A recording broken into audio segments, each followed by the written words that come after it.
Assalamualaikum warahmatullahi wabarakatuh. للنبي الكريم وآله وأصحابه الكرام الفاتحة. أعوذ بالله من الشيطان الرجيم. بسم الله الرحمن الرحيم. الحمد لله رب العالمين الرحمن الرحيم مالك يوم الدين إياك نعبد وإياك نستعين اهدنا الصراط المستقيم صراط الذين أنعمت عليهم غير المغضوب عليهم ولا الضالين.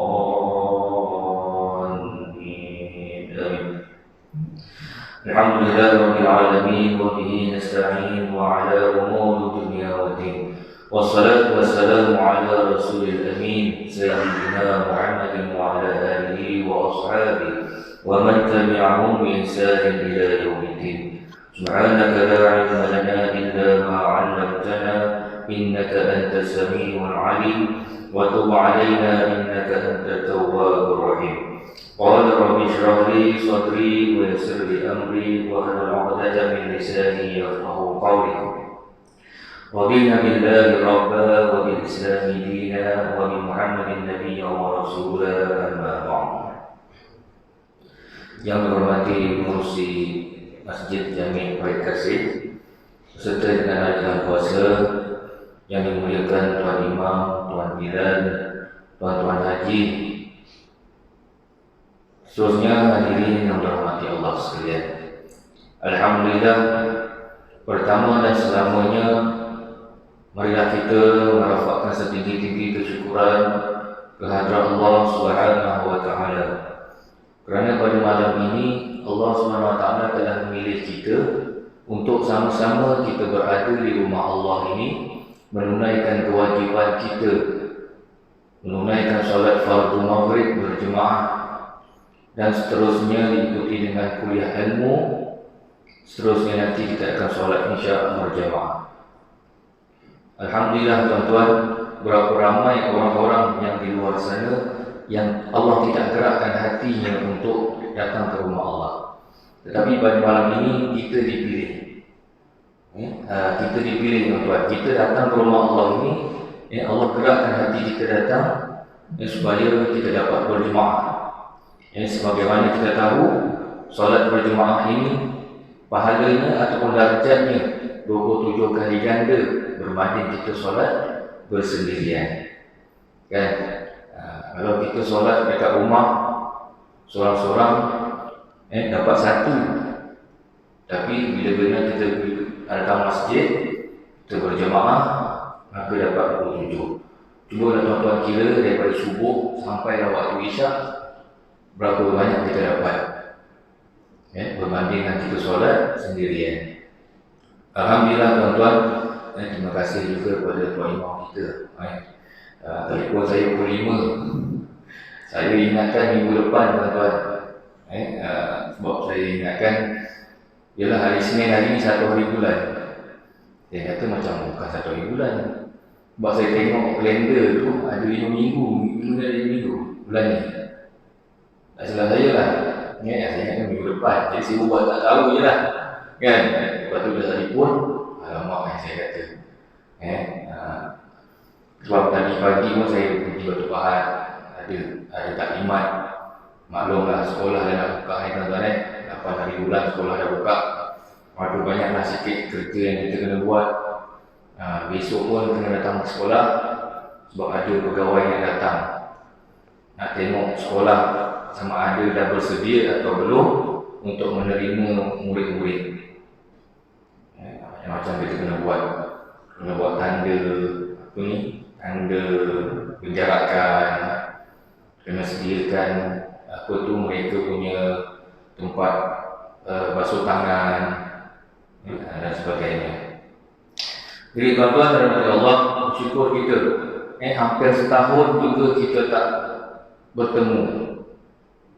Last kat sini saya tulis tak silap bulan 10 2020. Ini dah bulan 11 2021. Tahu tuan-tuan kita nunggu, saya pun tunggu juga. seminggu apa lembu tunggu, tak ada juga, PKP lagi tak boleh. Sampaikanlah diumumkan baru boleh. Saya pun baru mula kuliah, baru beberapa tempat lah. Yang terbaru semalam di Masjid Jami' Parit Besar, jalan belakang di mall sana. Jami' Parit Besar. Kuliah subuh lah tu dia panggil saya. Saya kata kuliah subuh ni saya tak pernah kuliah subuh, saya kata. Kan? Jadi dia panggil kuliah subuh. Tak apalah, saya pergilah. Pukul 5 saya dah pergi. Jadi pada malam ini kita sambunglah pengajian kitab kita dalam kitab Mustika Hadis ini, iaitu bab yang kedua di bawah tajuk wajib berpegang teguh kepada kitabullah dan mengikut jalan pimpinan Rasulullah sallallahu alaihi wasallam. Firman Allah Subhanahu wa taala dalam Al-Quran Al-Karim yang bermaksud, dan hendaklah kamu sekalian berpegang teguh kepada kitab Allah, yakni Al-Quran, dalam surah Ali Imran ayat 103. Dalam Al-Quran tuan-tuan, surah yang ketiga adalah surah Ali Imran. Ini kita kena sebut betul-betul, sebab dia punya ejaannya ialah alif lam, kemudian ain. Dia tak sambung alif lam, kemudian dia tak sambung dengan huruf ain. Jadi sebutannya ialah Ali Imran, bukan Al-Imran. Kalau Al-Imran tersebut salah. Ejaannya ataupun sebutannya yang betul adalah Ali Imran. Kerana surah ini menceritakan tentang ahli keluarga sahabat Nabi, namanya Imran. Jadi dalam surah ini, dalam ayat ini dijelaskan kepada kita, hendaklah kamu sekalian berpegang teguh kepada kitab Allah, yakni Al-Quran. Al-Quran, tuan-tuan, adalah satu mukjizat yang dikurniakan kepada Nabi kita, Nabi Muhammad SAW, yang mana mukjizat ini kekal sehingga ke hari ini dan seterusnya akan kekal sehingga ke hari kiamat. Tapi tanda-tanda, ada setengah tempat, tuan-tuan, saya tengok dalam YouTube lah, saya tengok dalam video tu, ada setengah Quran tu, Quran baru dia kata, Quran baru, dan baru semalam dia baca Quran tu. Tapi bila mana hari ini dia nak baca, dia tengok muka surat sebelah tu dah tak ada tulisannya. Maka nanti akan diangkat oleh Allah SWT sedikit demi sedikit. Kemudian hadis an Zaid bin Arqam radhiyallahu anna Rasulullah sallallahu alaihi wasallam qala, kitabullah azza wa jalla huwa hablullah, man ittaba'ahu kana 'alal huda wa man tarakahu kana 'ala dhalalah. Yang bermaksud dari Zaid bin Arqam radhiyallahu anhu katanya bahawa Rasulullah sallallahu alaihi wasallam bersabda, kitabullah azza wa jalla ialah tali Allah, sebab yang membawa kepada rahmat Allah siapa yang menurutnya beradalah ia dalam hidayah petunjuk yang sebenarnya, dan sebaliknya sesiapa yang meninggalkannya beradalah ia dalam kesesatan. Sebab itu tuan-tuan, Rasulullah SAW apabila baginda wafat, baginda tak tinggalkan kepada kita harta yang banyak.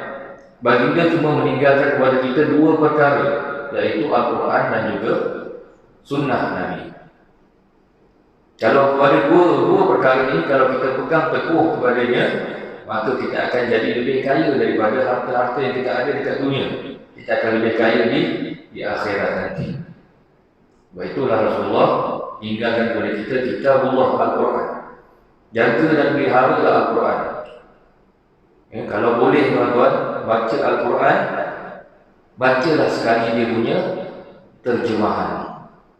Kita bukan nak baca Al-Quran tu baca saja, tetapi kita juga kena tahu maksud ayat apa yang kita baca, berkenaan dengan apa.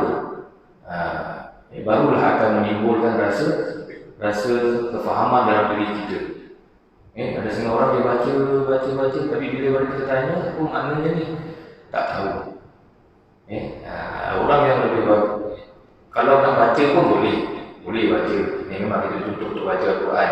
Tetapi saya kata lebih baik Lebih baik kita baca Al-Quran berserta kita memahami maksud. Sama juga dengan solat, tuan-tuan. Kita solat fardu satu hari ada 5 waktu. Solat fardu 5 waktu daripada subuh, zuhur, asar, maghrib dan juga isya. Tetapi di antara 5 waktu solat ini ada solat yang mempunyai ganjaran yang lebih besar. 5 solat ni, tuan-tuan, ganjarannya tak sama. Ada beberapa solat, ada 2 solat yang Allah angkat martabatnya bagi sesiapa yang menunaikannya lebih tinggi berbanding dengan solat fardu yang lain, iaitu solat pada waktu dingin. Apa dia solat pada waktu dingin? Solat asar dan juga solat subuh. Solat asar dan juga solat subuh, ganjarannya Allah beri lebih daripada solat fardu yang lain. Hadis setengah ulama mengatakan solat isyak. Tapi kenapa, tuan-tuan? Waktu asar kadang-kadang kita ni disibukkan dengan urusan-urusan dunia, sehingga kan kita lupa untuk menunaikan solat asar. Solat subuh pula, apabila kita dah tidur, itu yang susah, kadang kita nak bangun, kadang terlepas. Sebab tu ganjaran yang Allah beri pada waktu subuh itu ganjaran yang besar. Jadi kita kena jaga dan juga pelihara. Kerana Al-Quran ini yang dibawa oleh Nabi Muhammad SAW ini adalah merupakan rahmat, merupakan pegangan kita di dunia ini. Dalam sini ada tak orang yang tak bersin saja? Semua ada bersin. Alhamdulillah. Maknanya kita taat kepada perintah pemimpin kita, ulil amr. Setiap hari Jumaat kita dengarkan, ya ayyuhallazina amanu atiiullaha wa atiiur rasula wa ulil amri minkum. Wahai orang-orang yang beriman, taatlah kamu kepada Allah dan taatlah kamu kepada Rasulullah dan kepada ulil amr. Yang ini orang yang berkuasa daripada kalangan kamu. Orang yang berkuasa daripada kalangan kita ini adalah pemimpin kita. Bila mana disuruh kita suntik vaksin tu, kita suntiklah, kan? Dan ulama-ulama kita, mufti-mufti kita pun sudah melakukan, dah bermuzakarah hukum pengambilannya harus untuk memelihara kemaslahatan masyarakat kita, ahli keluarga kita. Maka ambillah. Adakah orang yang nak ambil vaksin itu lebih hebat daripada mufti? Lebih hebat daripada ulama-ulama? Dia mungkin ada hujah dia lah. Tempat saya ada beberapa orang yang kalau orang kebiasaan yang dah ambil ni kita tak pelik lah, tuan. Ustaz pun tak nak ambil vaksin. Ada beberapa orang ustaz yang tak ambil vaksin. Itu yang kita rasa macam, yalah, mungkin pandangan masing-masing. Kerana hukumnya bukan wajib. Muzakarah mengeluarkan fatwa, mengeluarkan baru hukumnya harus. Kalau wajib, tak ambil dosa. Jadi hukumnya harus. Jadi bila ada pilihan, itu yang jadinya ada yang tak nak ambil. Dan macam-macam lah alasannya. Kemudian apabila kita berpegang kepada Al-Quran ini, kita akan berada dalam rahmat Allah. Dan sebaliknya, kalau kita meninggalkan Al-Quran, maka kita akan berada dalam kesesatan untuk selama-lamanya. Kerana dalam Al-Quran ini mengandungi pelbagai ilmu, pelbagai hukum. Rasulullah SAW apabila wahyu yang pertama diturunkan, iaitu surah Al-Alaq, kan? Kalau kita kenal kembali sirah Rasulullah, bagaimana Rasulullah menerima wahyu yang pertama daripada malaikat Jibril alaihissalam. Ketika itu Rasulullah berada dalam ketakutan, menerima wahyu yang pertama. Kemudian sampailah Al-Quran ini diturunkan selama 23 tahun, tuan-tuan. Baru lengkap turunnya wahyu itu 23 tahun Quran itu diturunkan. Al-Quran dia tak turun Dia tak turun satu kitab terus. Turunkan ayat demi ayat. Ada peristiwa, maka Allah turunkan wahyu. Jadi pengorbanan Rasulullah ini yang menerima wahyu dan menyampaikan kepada para sahabat dan seterusnya kekal sehingga ke hari ini, kita sebagai umat Nabi Muhammad, kita sepatutnya rasa bersyukur. Perbanyakkanlah kita membaca Al-Quran. Tak payah banyak tuan-tuan. Kalau kita rasa berat, satu hari satu muka surat pun Alhamdulillah. Satu muka surat tak boleh, Ustaz, saya tak sempat. Tak boleh, tak apa. Satu surah pendek pun tak apa. Juzuk Ammar, juzuk 30 tu, surah pendek pun tak apa. Surah pendek pun tak sempat, Ustaz. Surah pendek tak sempat, bacalah satu ayat. Ayat pun tak sempat. Baik, tak payah. Takkan satu ayat pun tak sempat kan. Tetapi secara sedar tak sedar sebenarnya tuan-tuan, kita juga dah membaca ayat-ayat Al-Quran ketika mana kita menunaikan solat. Lepas tu solat ni jangan kita baca surah yang sama je. Qul huwallahu ahad, qul a'udzu birabbin nas. Qul huwallahu ahad, qul a'udzu birabbin nas. Itu je surah yang diulang-ulang 5 waktu. Perbagaikanlah surah yang kita baca. Takkanlah hafal 2 surah kan? Mestilah hafal surah-surah yang lain. Kemudian hadis ini diriwayatkan oleh Al-Imam Muslim. Hadis yang ketiga ini mengandungi yang pertama, kitabullah ialah jalan penghubungan seseorang dengan Allah. Yang kedua, nasib seseorang bergantung kepada mengikut atau tindakannya akan kitabullah. Ini kita kena ada uraiannya. Ada uraiannya. Yang pertama, kitabullah Al-Quranul Karim.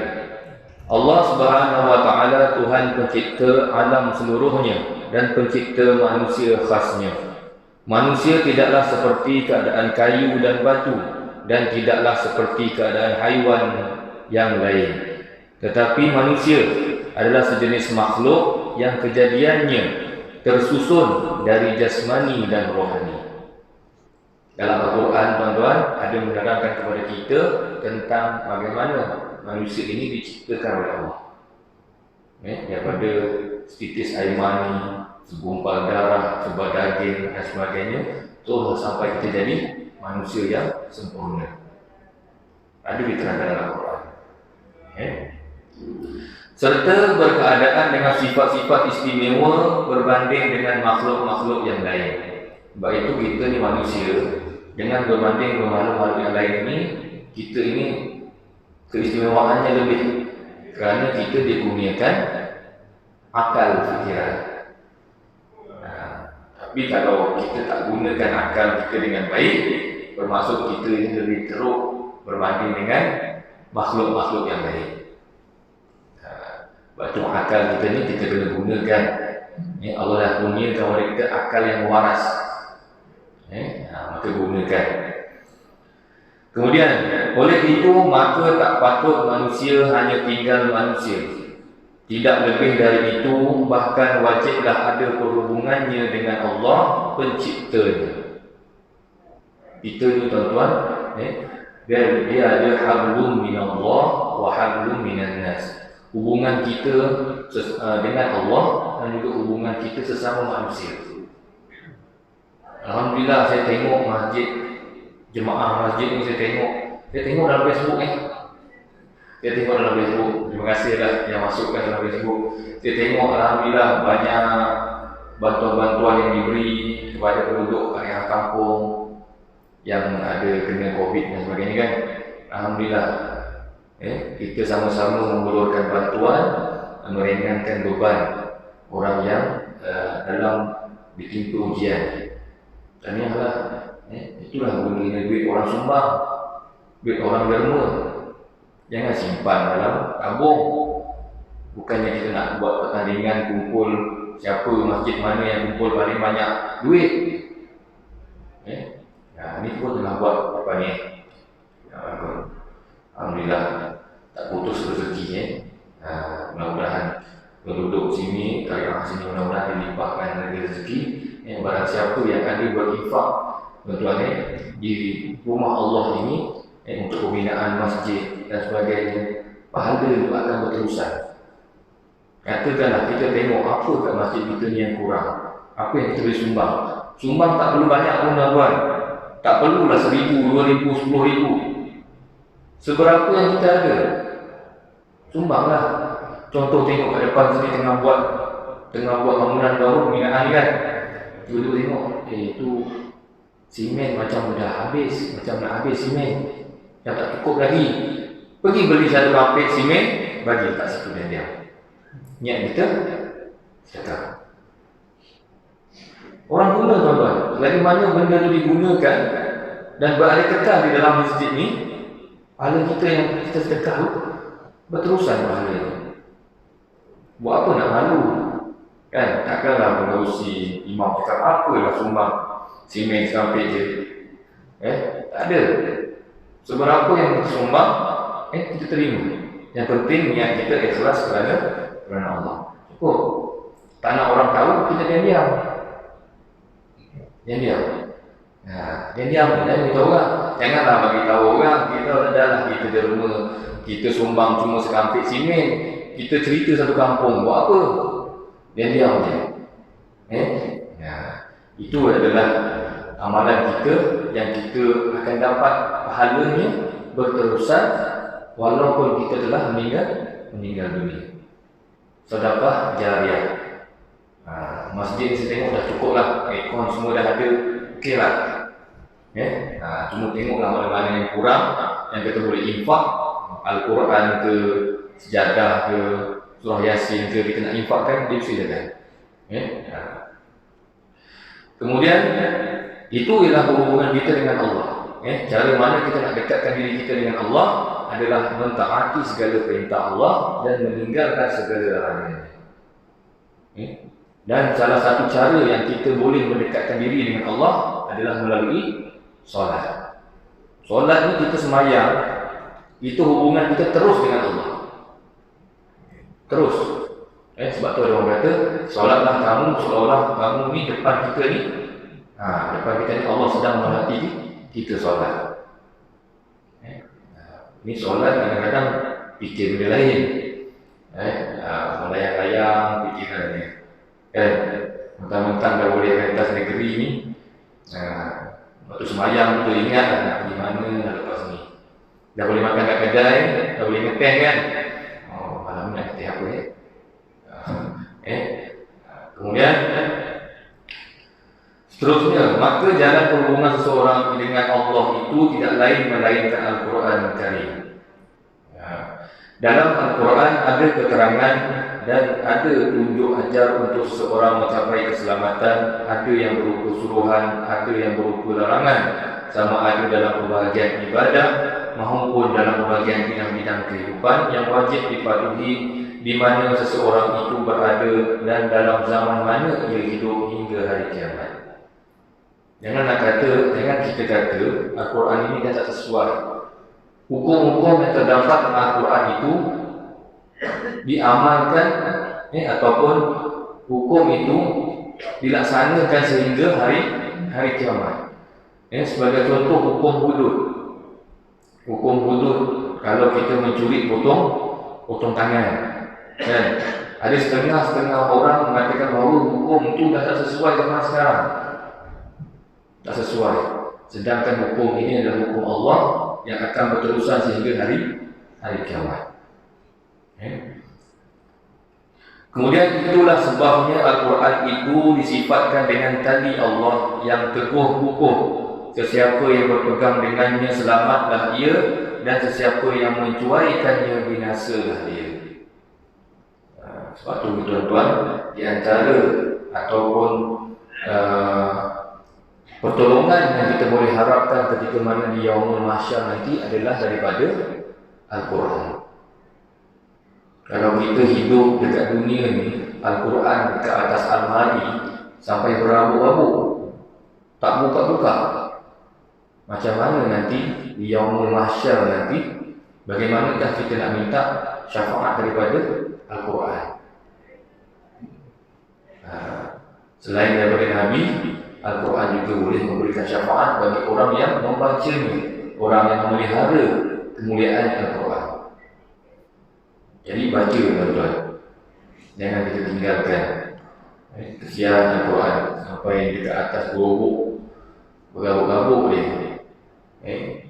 Kalau kita boleh dengar lah, tolonglah baca aku, tolonglah baca aku ni. Kalau kita boleh dengar. Kemudian yang kedua, nasib seseorang dalam alam kehidupan. Perkara nasib sentiasa dipersoalkan oleh setiap orang dalam setiap masa. Lebih-lebih lagi dalam zaman sains dan teknologi ini, mereka berusaha, mereka bertindak dengan tujuan memperbanyakkan dan membela nasib ini. Sebenarnya tuan-tuan, sesuai dengan zaman kita ni tuan-tuan, kalau dulu mungkin orang akan buat apa ni, tilik nasib. Tuan benar tak tilik nasib? Nak cuba? Nak cubalah. Nampak ada apik dekat tepi kan, ada tulis tukang tilik kan. Nak cuba? Pernah cuba tak? Tak pernah? Saya pernah cuba sekali. Secara tak sengaja tuan-tuan, bukan saya nak. Bukan saya nak tilik, tapi secara tak sengajanya, saya pergi satu kedai tu, memang apik tu tiba-tiba dia tarik tangan saya, dia tengok. Dia kata, buat apa? Buat apa ni? Atau orang tengok dia punya nasib. Saya pun layankan lah. Kita tak yakin pun dengan benda yang dia cakap tu. Kita nak tahu apa benda yang dia nak cakap. Tilik ni, tapak tangan kita ni kan, apa benda yang dia nak tilik. Dia pun tengok garisan-garisan. Nanti you anak ramai. Berapa orang ni? Kira-kira 7 orang. Saya kata tak lagi, sekarang saya bawa 3. Nak cari lagi 4, baru betul ramalan dia. Baru 3 ni. Wah, nanti you kaya ke? Kaya taklah. Tapi keperluan cukup tu, ya alhamdulillah cukup keperluannya. Tak kaya. Itu tilik dia. Dia cuma menilik berdasarkan kepada garisan-garisan yang berada di tangan kita ni. Ada garisan yang bercantum, ada garisan yang terputus, itulah yang dia tilik. Kita tak tahu. Pejakan je lah. Dan jangan yakin, jangan percaya. Tetapi walau bagaimanapun, nasib yang mereka maksudkan itu tidak lebih dari nasib dalam kehidupan dunia sahaja. Katalah tentang senang atau susah atau lain-lain lagi, semuanya setakat dalam dunia dengan tidak memandang kepada akhirat alam kesudahan masing-masing. Kita sekarang ini tuan-tuan berada dalam bulan Rabiul Awal, bulan mana kelahiran Nabi kita Muhammad SAW. Cinta buat maulud tu. Tak boleh buat maulud kan? Dia cuma buat. Tempat saya buat kuliah macam ni lah, tapi ceramah maulud. Buat kecil-kecilan saja. Tak boleh buat besar-besaran. Nanti kena saman. Buat kecil-kecilan. Bukan apa, kita sekadar untuk melahirkan rasa cinta sayang kita kepada Rasulullah. Sebagaimana Abu Lahab. Tuan-tuan kalau pernah dengar cerita, Abu Lahab ni tuan-tuan, bila Rasulullah SAW itu hampir dilahirkan, Siti Aminah ibu Nabi, ketika mana sedang mengandung, Abu Lahab ni orang yang paling gembira. Sampaikan Abu Lahab ni dihantar seorang hamba untuk jaga Aminah. Jaga apa Siti Aminah ni, apa benda yang Aminah ni nak bagi. Dia nak buat apa? Tolong dia. Sampailah Aminah ini melahirkan Nabi Muhammad SAW, dan orang yang paling gembira ketika Nabi dilahirkan adalah Abu Lahab. Abu Lahab ni kalau kita tengok, dia memang menentang apa yang Nabi ajarkan, apa yang Nabi sampaikan. Agama Islam ni memang Abu Lahab ni memang tentang. Tetapi apabila Nabi dilahirkan, ketika mana Nabi dilahirkan, dialah orang yang paling gembira. Dia beritahu seluruh penduduk Mekah tuan-tuan, sehingga kan dia buat jamuan besar-besaran. Kerana gembiranya dia dapat seorang anak saudara lelaki. Tetapi apabila Nabi mula meningkat dewasa dan Nabi menyampaikan ajaran Islam, Abu Lahab lah pula orang yang paling kuat menentang Nabi. Jadi kita nak mengingati sirah Rasulullah ni tuan-tuan, bukannya untuk kita tak tahu kata benda sama je Ustaz. Ustaz cakap cerita ni dulu tahun lepas cakap cerita sama kan. Tapi benda yang sama ini kalau kita ulang-ulangkan tuan-tuan, sebab apa? Kita ni manusia kan.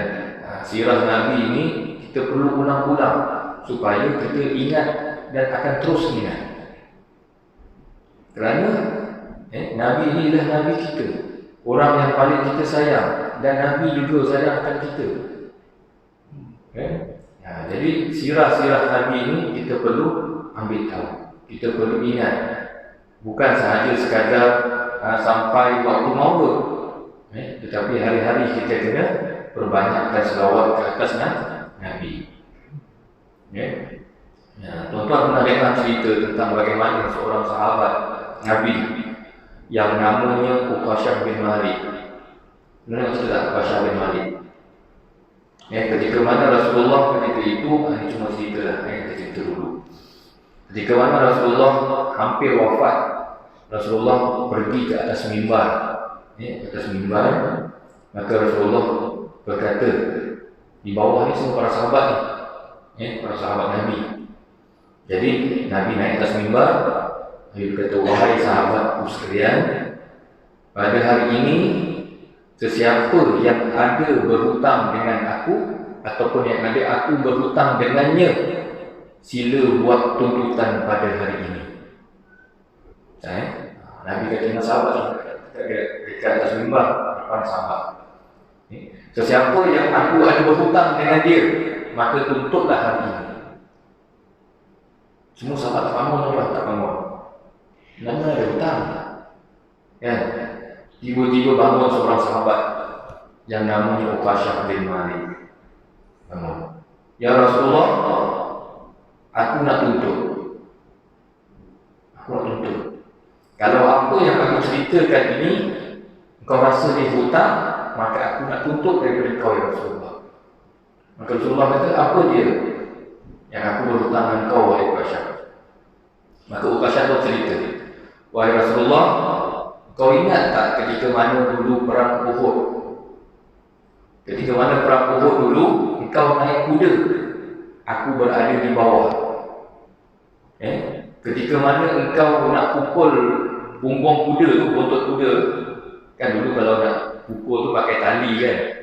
Tali pukulan tu terkena pada badan aku. Tali yang nak pukul punggung kuda tu terkena pada badan Uqashah. Maka Uqashah kata kepada Rasulullah, ya Rasulullah, adakah itu hutang? Kalau itu hutang, aku nak tuntut hari ini. Maka bangun Sayyidina Abu Bakar As-Siddiq. Wahai Uqashah, apa ni? Kata Rasulullah, wahai Abu Bakar, duduk, jangan campur, ini urusan aku dengan dia. Gitu. Biar aku settle dengan dia, kau jangan usah campur. Okeylah. Kalau kau rasakan yang ini hutang, maka aku akan tunaikan pada hari ini. Apa yang kau nak? Wahai Rasulullah, aku nak pukul kau. Sebagaimana kau pukul punggung kuda tadi itu, tali terkena pada aku nak gantinya macam itu. Benda yang sama gantinya. Maka ketika itu Rasulullah memerintahkan kepada Sayyidina Bilal bin Rabah. Dalam riwayat yang lain ada mengatakan bahawa Sayyidina Ali bin Abi Thalib. Tapi yang masyhurnya ialah Bilal bin Rabah. Nabi memerintahkan kepada Bilal bin Rabah, wahai Bilal, pergi dekat rumahku, balik dekat rumahku sana, ambil tali yang aku gunakan tu. Maka Bilal pun baliklah pergi ke rumah Rasulullah. Sampai ke rumah Rasulullah, yang ada kat rumah tu ialah anaknya Sayyidatina Fatimah. Maka Bilal berkata kepada Sayyidatina Fatimah, wahai Fatimah, ambilkan tali yang Rasulullah gunakan semasa perang Uhud dulu. Maka Fatimah pun ambil lah. Dan Fatimah ambil, biasalah kalau ambil barang nak bagi orang kan. Maka Fatimah pun tanya, wahai Bilal, kenapa ni? Kenapa Rasulullah minta tali ni? Maka Bilal pun ceritalah. Uqasyah bin Walid nak pukul Nabi dengan tali ni dan sebagainya. Maka Sayyidatina Fatimah berlari ke arah Rasulullah. Maka Sayyidatina Fatimah berkata kepada Uqasyah, wahai Uqasyah, kalau kau nak pukul Nabi Muhammad, kau pukul aku.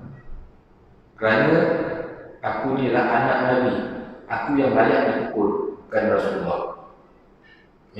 Maka Rasulullah pun berkata kepada Sayyidatina Fatimah, wahai Fatimah, pergi balik. Ini bukan urusan kau, ini urusan aku dan Uqasyah.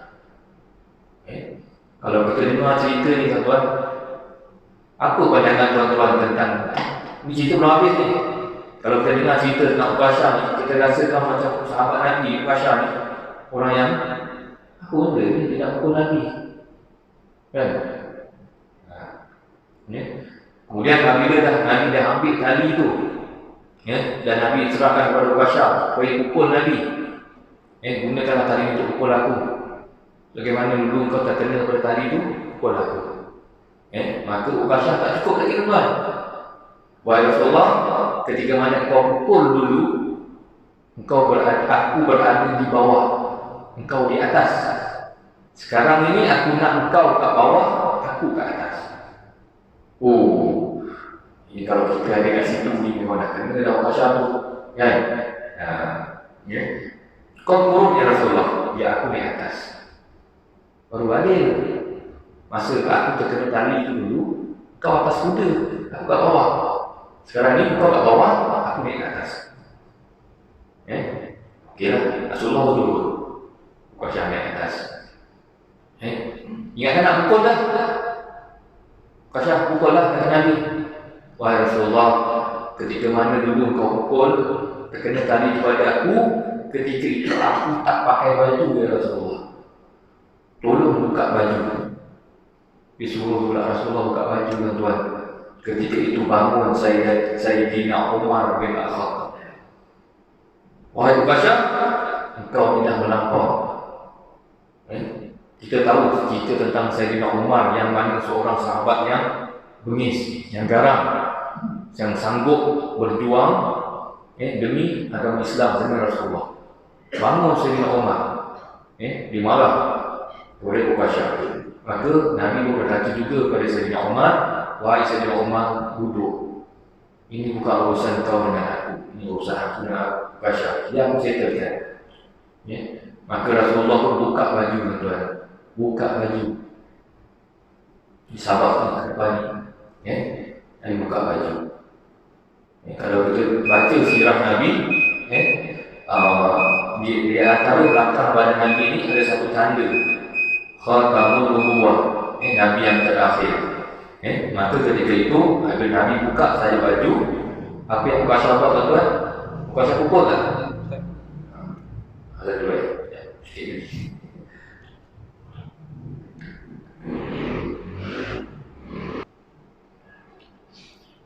Tuan-tuan sikit lagi. Apabila Rasulullah SAW membuka baju di belakang badan Nabi ni, sebenarnya dia ada tanda. Tanda dia bulat tuan-tuan, sebesar ni, sebesar bulat. Dia ada tulis Khatamul Nubuwah. Ada setengah riwayat mengatakan bahawa tanda itu dia berbulu, dan ada setengah ulama mengatakan dia tak ada bulu, dia merah-merah tanda dia. Bila Rasulullah buka saja baju tuan-tuan, bukan Uqasyah tu dia pukul Nabi. Pukul dia tak pukul Nabi tuan-tuan. Apa yang dia buat? Dia peluk Nabi dan dia cium tanda itu. Cuma alasan dia guna tali nak pukul Rasulullah itu cuma alasan dia sahaja supaya dia dapat peluk Nabi dan dia dapat cium tanda itu. Dan kata Nabi, bila Uqasyah cium sahaja tanda itu, Rasulullah kata Uqasyah peluk Nabi, maka ketika itu Nabi berkata, barang siapa kulitnya bertemu dengan kulitku, maka diharamkan baginya api neraka. Kulit Uqasyah dan kulit Rasulullah itu bertemu tuan-tuan.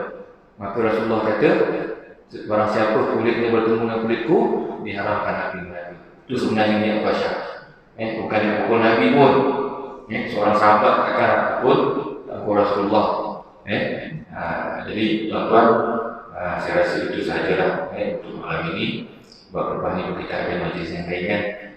Jadi mudah-mudahan sedikit perkongsian pada malam ini akan memberikan sedikit manfaat, sedikit ilmu kepada kita, seterusnya dapat kita amalkan dalam kehidupan kita. InsyaAllah mudah-mudahan dipanjangkan umur, kita berjumpa lagi pada bulan hadapan insyaAllah. Jadi marilah kita sekali dengan membaca tasbih Al-Farah dan suratul Asr. Subhanallahumma wa bihamdika asyhadu an la ilaha illa anta astaghfiruka wa atubu ilaik. Bismillahirrahmanirrahim. Wal 'asr innal insana lafi khusr illa alladziina aamanu wa 'amilus shalihaat wa tawassaw bil haqq wa tawassaw bis sabr. Wassalamu alaikum warahmatullahi wabarakatuh.